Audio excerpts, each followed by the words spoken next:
Hello and welcome to Hawley Baptist Church. It's great to have you with us, whether you're watching live or whether you're on catch up. My name is Neil. Good morning. My name is Phil. And coming up, we've got the last in our series of What Are You Made Of? And Dave Pryor is bringing the message to us. And this week, the message is around, are we consistent? Are we dependable? Describe yourself as a dependable person? Well, I am when things are going well, but I tend to find when the pressure's on, I'm not quite as, I get a bit grumpy, I get a bit short, all that sort of thing. So I'd love to improve on that at some point. I'm still working on it. Yeah, well, we're going to we're going to listen a bit more about the story of Daniel and how he remained dependable and consistent even when things got tough. Let's remind ourselves what the series is all about. What something is made of matters most when it's going to be stress tested, put under pressure, or go through an unforgiving environment. Think about it. Before you put clothes in the washing machine or the tumble dryer, you need to know what they are made of. The problem is we often find out what something is made of when the damage has already been done. When we want to know what a person is made of, we apply the same principles. We put them on the spot or under pressure. We stand back and watch what happens when the heat rises. We're going to learn from an ancient book called Daniel, named for its hero. Whatever he was made of, it was something which made Daniel the talk of the kingdom, the envy of not one but 3 kings, and the influencer of a nation that wasn't even his own. So we hope you'll join in for this series as we ask, what are you made of?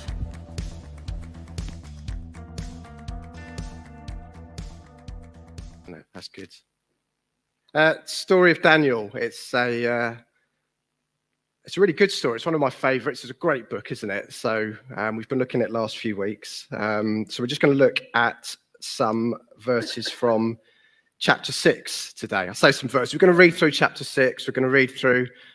If you've got a Bible, great, because we're going to refer back to some verses as well. So it's good to have something handy you can just refer back to.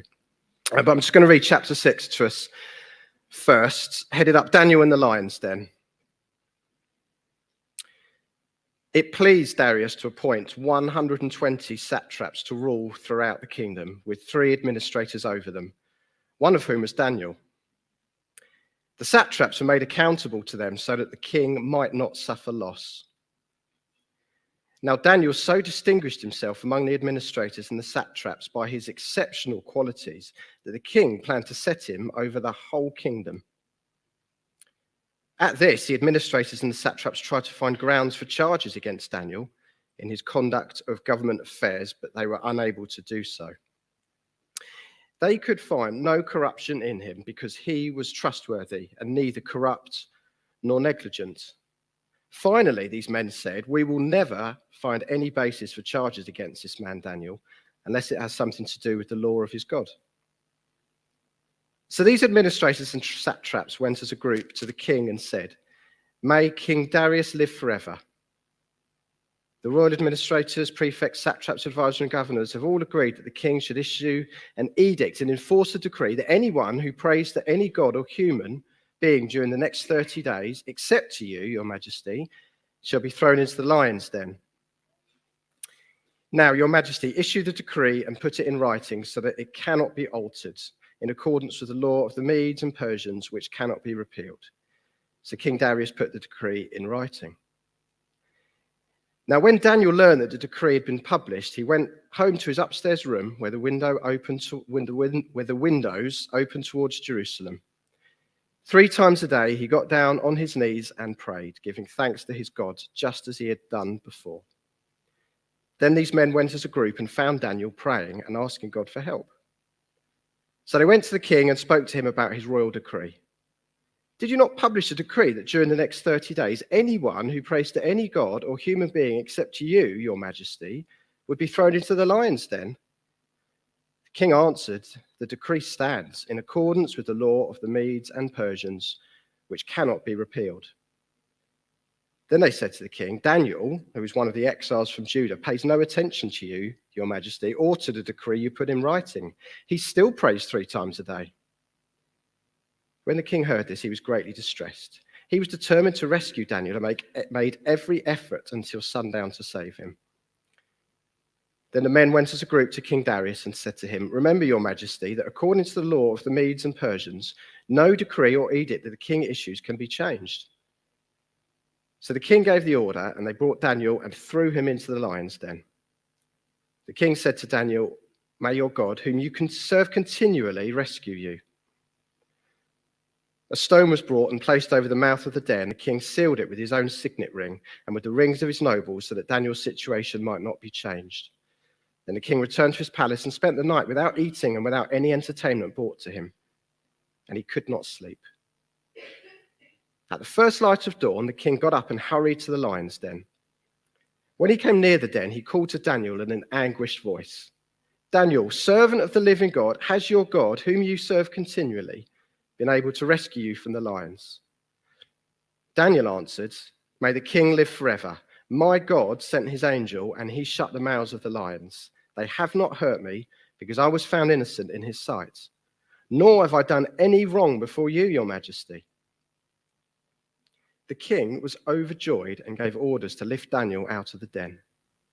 And when Daniel was lifted from the den, no wound was found on him, because he had trusted in his God. At the king's command, the men who had falsely accused Daniel were brought in and thrown into the lion's den, along with their wives and children. And before they reached the floor of the den, the lions overpowered them and crushed all their bones. Then King Darius wrote to all the nations and peoples of every language in all the earth, "May you prosper greatly. I issue a decree that in every part of my kingdom, people must fear and reverence the God of Daniel. For he is the living God, and he endures forever. His kingdom will not be destroyed. His dominion will never end. He rescues and he saves. He performs signs and wonders in the heavens and on the earth. He has rescued Daniel from the power of the lions."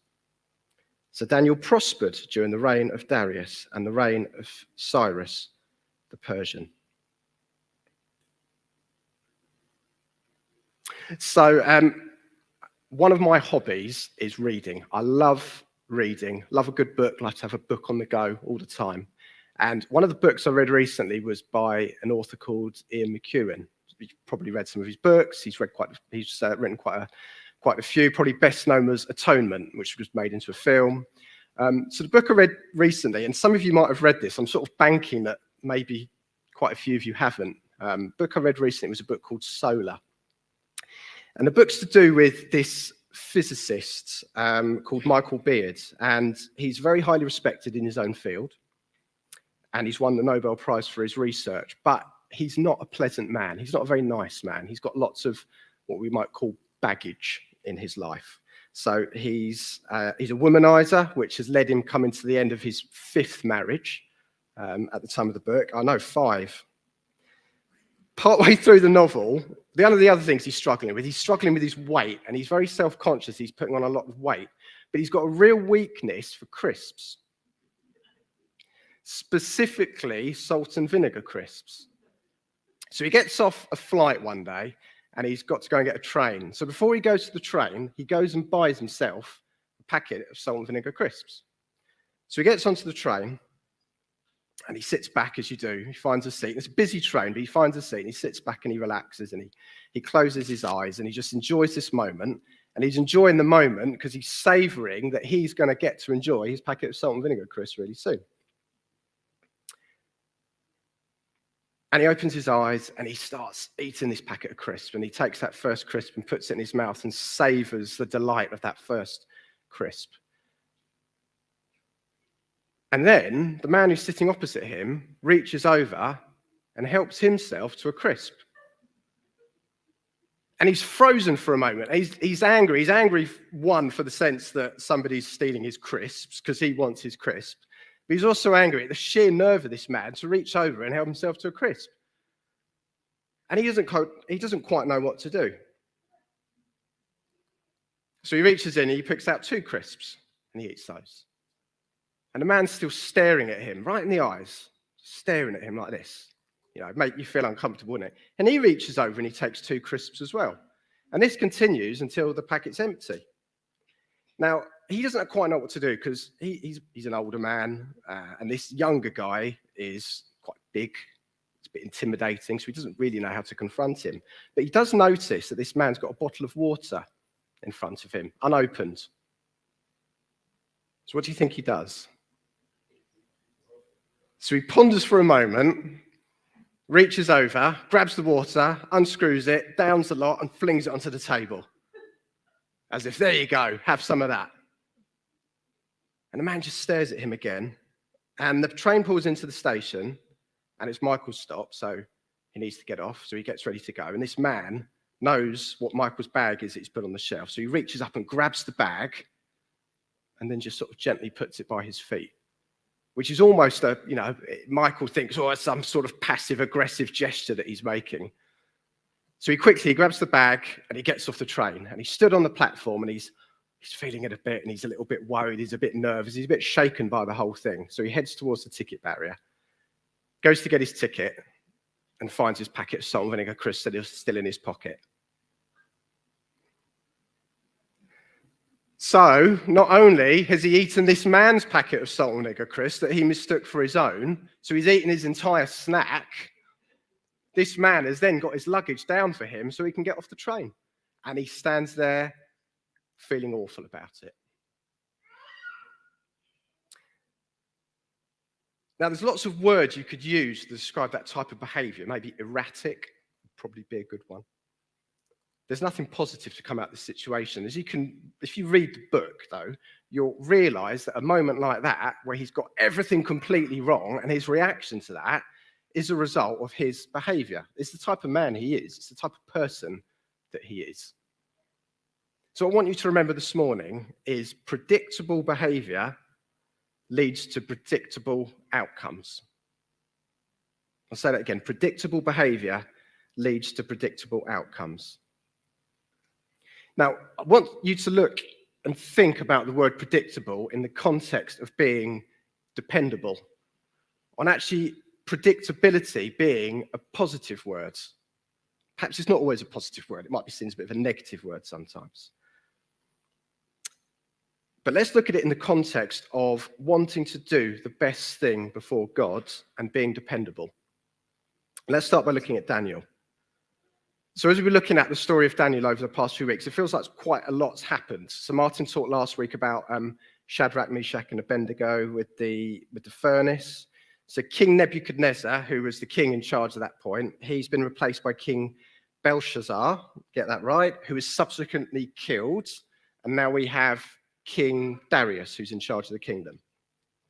So Daniel himself, he's been serving the Babylonian Empire for decades now, been a long, long time. So he's probably, if you want to picture him, he's probably about 70 to 80 years old at this stage.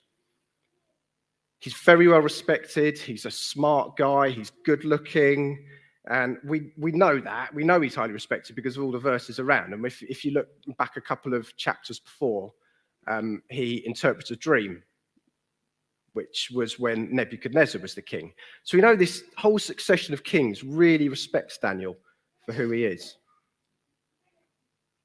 And we know from some of those early verses that we've looked at today in the passage that we've got a lot of people trying to, for want of a better phrase, bring him down because they're jealous of him.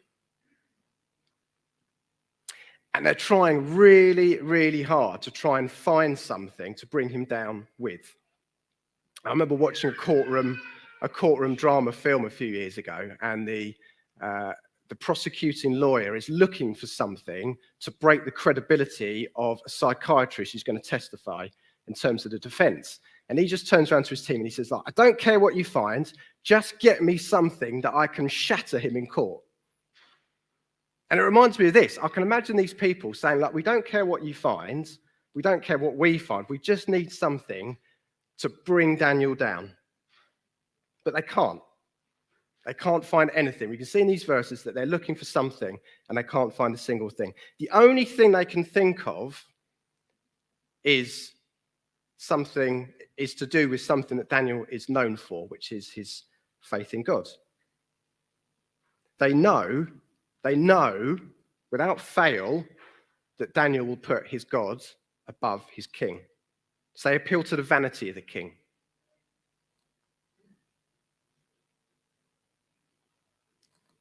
Why do they know this? Why do they know this about Daniel? Because we can see Daniel prayed 3 times a day. He was regular. He was predictable. He was consistent. He was dependable. And they knew this. They absolutely knew this.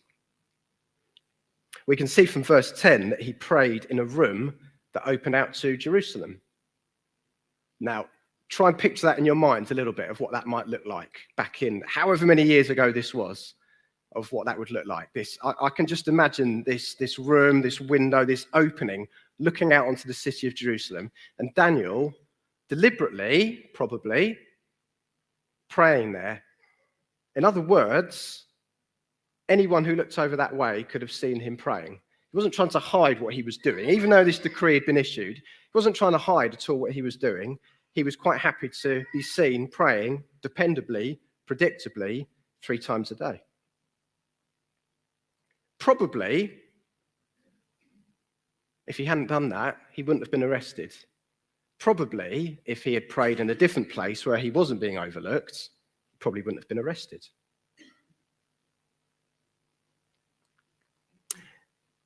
Now, there's a lot that we can learn from Daniel's predictability here, I think.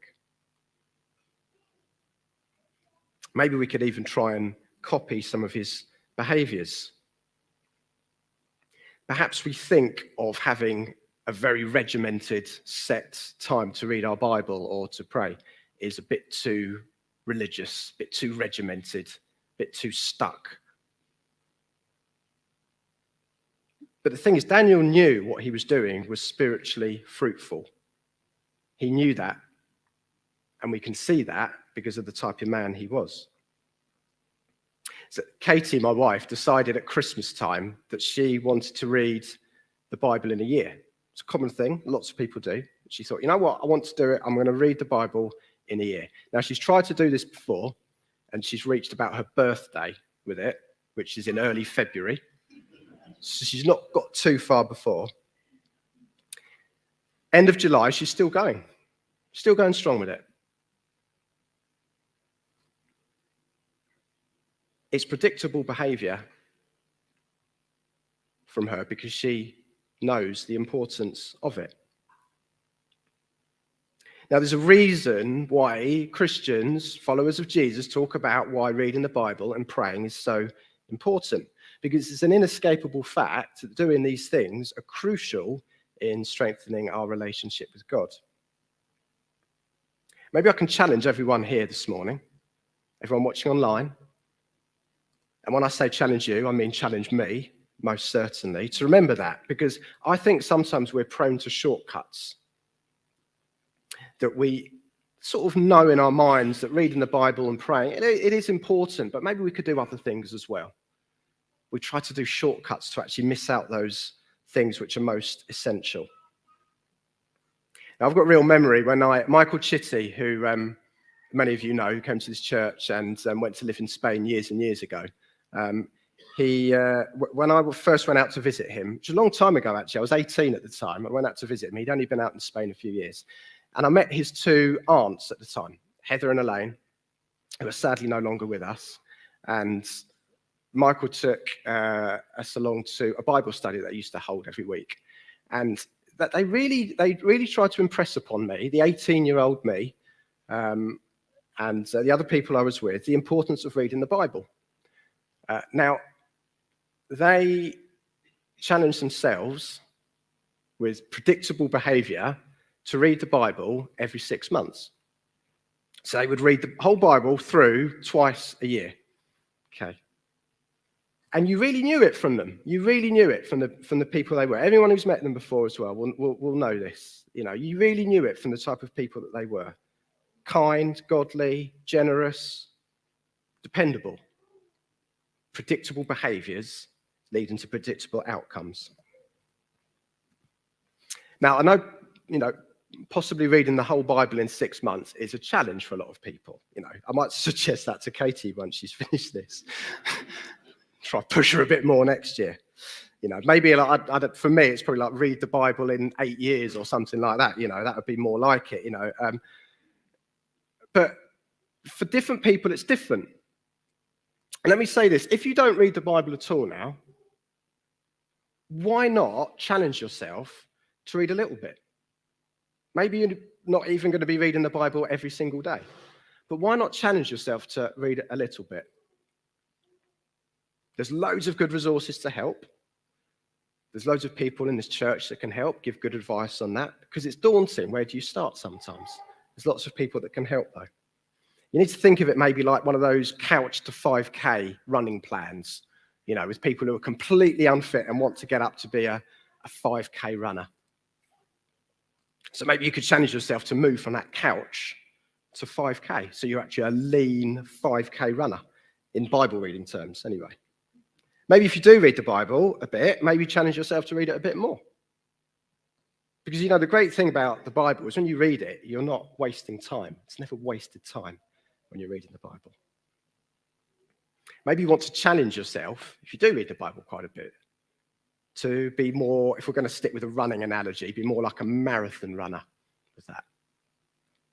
Selwyn Hughes, that great writer of the Everyday with Jesus Bible notes, he talked about ingesting the Bible, about almost to the point of like not physically eating it. I don't recommend that. It's not a good idea. But ingesting the Bible and the words and the message and everything so much that it just becomes a part of you in what you do.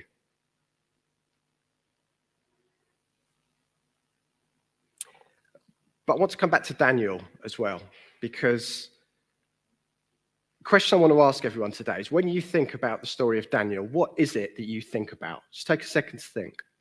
What is it you think about with the story of Daniel? What's the big moment that stands out? His faith.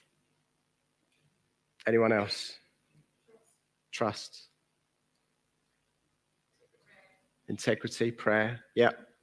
See, the big thing for me that stands out is the fact that Daniel was thrown into this pit of lions. If you want to imagine, it probably was like a pit, big hole in the ground probably, full of lions. Lions. We took the girls to a zoo a couple of weeks ago, and there were some lions there, and I wouldn't have fancied getting in the cage with them, really. It's astonishing when you think of that. Let's not take away anything from that at all. The fact that Daniel was in this pit full of big, hungry lions and was completely unharmed because God stopped the lions from harming him. That is amazing. It's a miracle. We can see what happens later in the chapter, verse 24, when Daniel's accusers are thrown into the pit as well. What happens to them? It actually says their bones were crushed before they hit the floor. You know, these are the lions we're talking about. They're lions. But let me ask you this. If the story had stopped once Daniel had been thrown into the pit of lions and we knew nothing else, how differently would we look on that, maybe? Maybe you wouldn't look on it differently at all. Possibly there's actually a lot that you've taken up to that point that you would take away. Does it make a difference, though, to you, thinking about that? If we didn't know what happened to Daniel, if we had to assume that he probably was killed, or if the story went on to say that because of Daniel's actions, he was thrown into that pit and he was killed by the lions, does that make you look at the story any differently at all? Because the point of the story actually is a challenge. And Martin asked exactly the same question last week when we had a very similar situation with Shadrach, Meshach, and Abednego.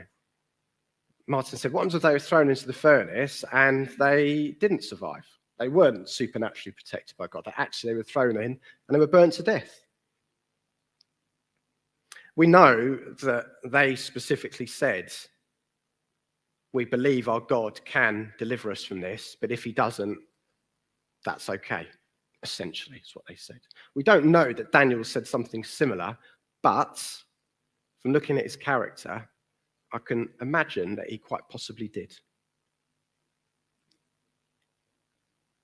So I think sometimes it's good to look at this story from a little bit of a different vantage, more from the point of view of how his predictable behavior in pursuing his relationship with God actually could conceivably have led to his death. We've got to think of it in terms of not just with the people that we know within this church and the people that we know within Hawley, but thinking of Christians worldwide. How many followers of Jesus are thrown into their own metaphorical pit of lions? Probably every day.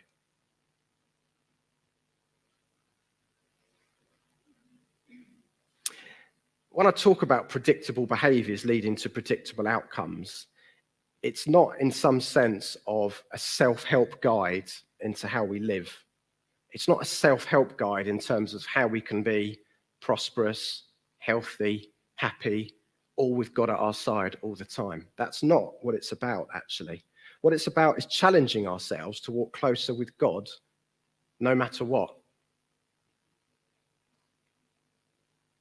That was what Daniel saw as so important and why he was so predictable and regular and dependable with his behaviours. See, God does promise us that he will be with us no matter what. So it doesn't matter what happens, but he will be with us.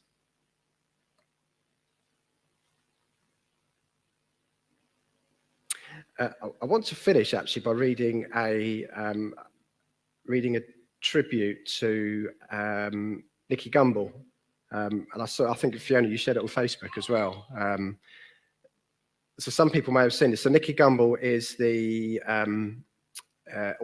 stepped down as the vicar at Holy Trinity Brompton and the founder of the Alpha course as well.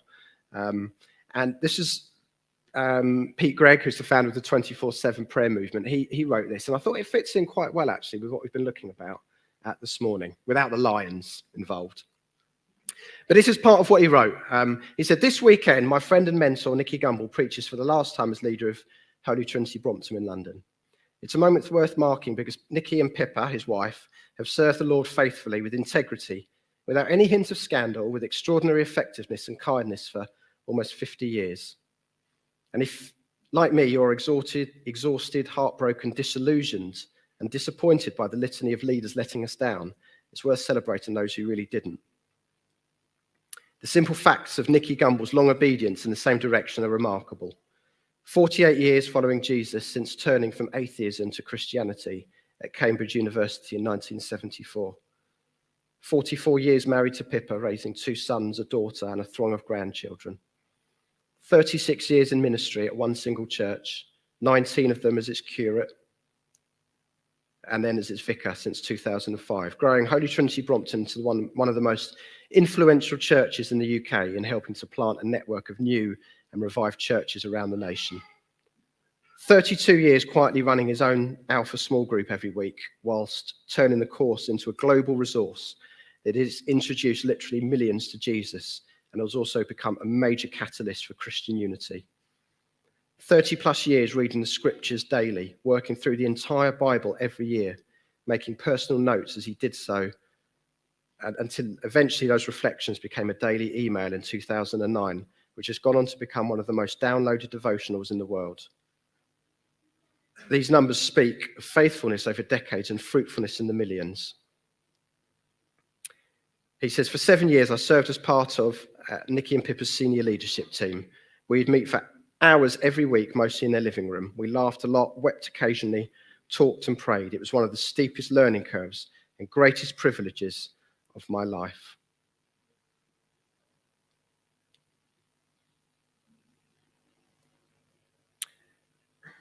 I'll just read one bit more from it. It says, every Tuesday morning I would lead a prayer meeting for HTB at 7 a.m. It was not a large gathering, mostly people in suits on their way to work and well-heeled retirees. But these were the quiet saints of the church. It was one of the least glamorous, lowest profile meetings we did, and 2 of its most faithful members were Nicky and Pippa. Some of the busiest people I know, they were never there to lead, only always to pray. It would have been easy and so understandable if they'd said, look, Pete, we're with you in spirit, but we're very busy. Do you mind if we pray with you from home? Or I'm afraid we have a meeting with the Archbishop of Bolivia. Or, unfortunately, the Bible in 1 year is keeping us occupied before breakfast on Tuesdays, and 1 million people are awaiting our thoughts. But instead, they were there without fail, quietly praying for the church, for Alpha, for the nation, before slipping away out of the side door to apologise to the Archbishop of Bolivia. Now, it struck me as being almost a modern type of Daniel, that. And he goes on to talk about how Nicky Gumbel wouldn't have wanted any of that fuss and things like that. But the point of Daniel is to look at his dependable, predictable behaviours. And we can see that with a modern day version of Nicky Gumbel, somebody who has dedicated his life to simply being dependable and doing those things that he knows are really, really important. I'm pretty sure that Nicky Gumbel, that Daniel, other people like him, would not have reacted like Michael Beard in that story with the packet of crisps. I'm pretty sure they would have had a different reaction. So let's take an example from these people and let's try and be more predictable, more consistent, and more dependable.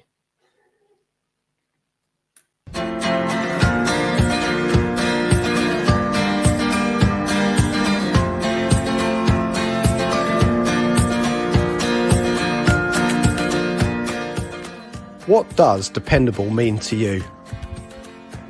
How can we make sure we are looked on as dependable people? When it comes to predictable behaviours lead to predictable outcomes, how can we make sure that our predictability is positive, good, and faithful? What changes can you make to try and read your Bible more and pray more? Can you set yourself a challenge?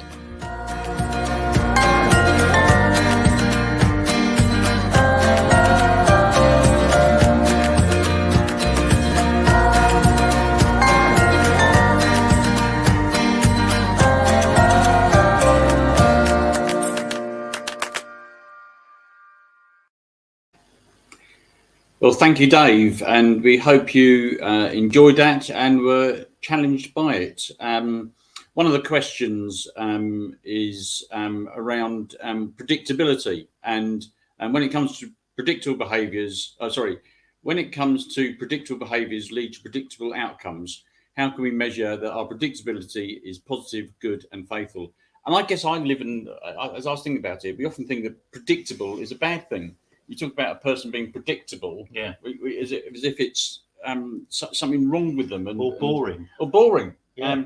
But actually, the way Dave is speaking, totally different. That God wants us to be predictable in many of our actions. Your thoughts? Yeah, no. I mean, the Bible has a phrase for it. I love it because it's true. And the Bible just says, you reap what you sow. So if you're sowing certain actions all the time and planting certain behaviors all the time in your life, guess what's going to happen? At some point, something good is going to grow out of that.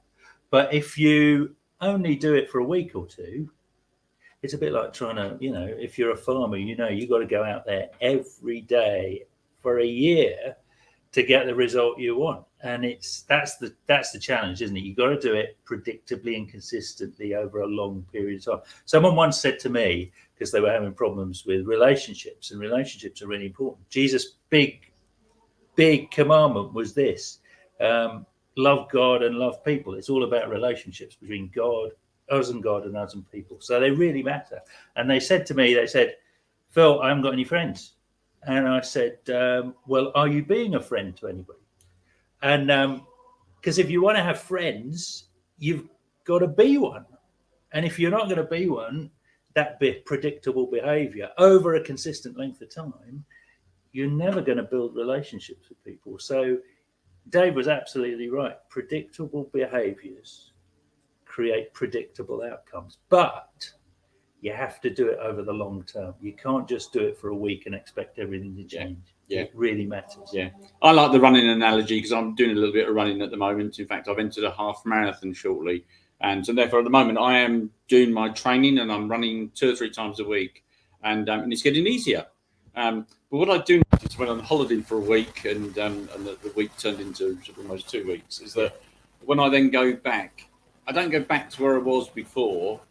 It's then harder again. As soon as you get out of those good routines, those good Christian routines, it then gets harder to start again. Yeah. And so next steps for people watching. Well, can we recommend that the thing that Daniel did was he prayed 3 times a day? So there's a lot of banners around the local churches in Hawley that say try praying. Yeah. So we would recommend that as maybe as a next step. If you don't pray, why don't you try praying? And if you do pray occasionally, why not get into that regular habit? Or maybe reading your Bible. It hasn't got to be the whole Bible in a year. Maybe you just need to start at the New Testament and read the Gospels and see and learn about the story of Jesus. Yeah, and if you want to get closer to God, because that's where change happens, the closer you get to God, the more you start to look like it. And he is dependable, he is faithful, he is consistent. So if you want to get closer to God, find some. There's so many resources, aren't there? There's Lectio 365, there's all of these times where you can spend time in God's presence. And the more you spend time around people, the more you're influenced by them. So spend some time with Jesus this week and commit to that long term. Start with 5 minutes. You might get longer. Brilliant. Have you got any questions that come out from what Dave said? Something you disagreed with or something that you're not sure about? Then send us an email to gotquestions@hawleybaptist.org.uk, and we promise that someone will come back to you. And if you did enjoy what Dave said, then we'd love you if you shared it so others can benefit from that.